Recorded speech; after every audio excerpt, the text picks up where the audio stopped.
በ40 ዓመት እናት ላይ ጺምን አትላጭ ውጣ ከቤት በ40 ዓመት እናት አባት ላይ ሆነ ጺምን አትላጭ እላጫለሁ ማን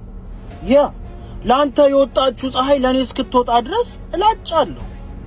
አንዳንዴ ምንም ያልሰሩ ሰዎችን ወደ ሚዲያ ስታመጡ መጨረሻው ይሄ ነው ይህ ግለሰብ ምንም የሰራው ነገር የለም ጀስት ተሳዳቢ ነው ምንም ኢንተርቴን የሚያረጋው ነገር የለም ያረጋውም ነገር የለም ለመሳደብ ደግሞ ምንም አይጠይቅም ባዶ ቀፎ መሆን ብቻ በቂ ነው ይህ ግለሰብ የመንግስት አካላትን ተሳድቧል ፖሊሶችን ተሳድቧል ትራፊኮችን ተሳድቧል ማህበረሰብ ተሳድቧል እንዲሁም ግለሰቦች ላይ አፉን ከፍቷል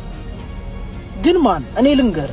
በ40 ዓመቱ እናት አባቱ ላይ ቁጭ ብሎ የእናት አባቱን እንጀራ መብላት የሚያስደስተው ወጣት የለም መሄጃ ስላጣ እንጂ ከዛ ግን የእንዳንተ አይነቱ ደንቆሮ አፍ መክፈቻ መሆን አይችልም ማን አንተ ትናንት ድርቆሽ እንጀራ ትበላ ይሆናል ዛሬ የግዢ እንጀራ መብላት ጀምረ ሊሆን ይችላል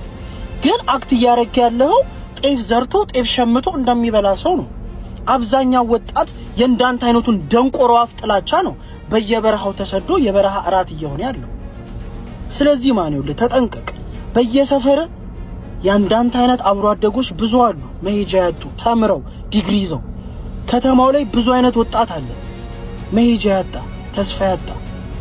ስለዚህ ማን የራሱን ጺም ብቻ አይደለም ያንተንም ይላጭላል